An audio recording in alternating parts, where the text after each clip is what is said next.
ময়ূর ৭ লঞ্চটি চাঁদপুরের উদ্দেশ্যে যাচ্ছে দুপুরে 1:30 ছাড়লো লঞ্চটি। এই লঞ্চটি আবার ঢাকা চাঁদপুর থেকে রাত 12:15 ছেড়ে আসবে।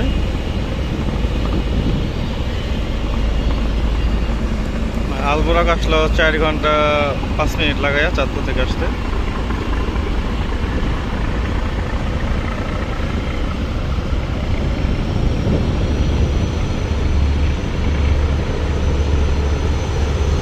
আজকে যাত্রী সংখ্যা অনেকটাই কম। দ্বিতীয়তলার ডেক অনেকটাই ফাঁকা।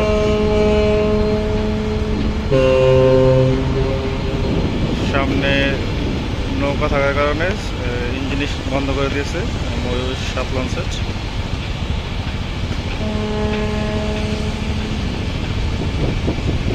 নৌকাটা অবশ্য বাচ্চারা চালাচ্ছে, ৫-৬ জন বাচ্চা মিলে চালাচ্ছে।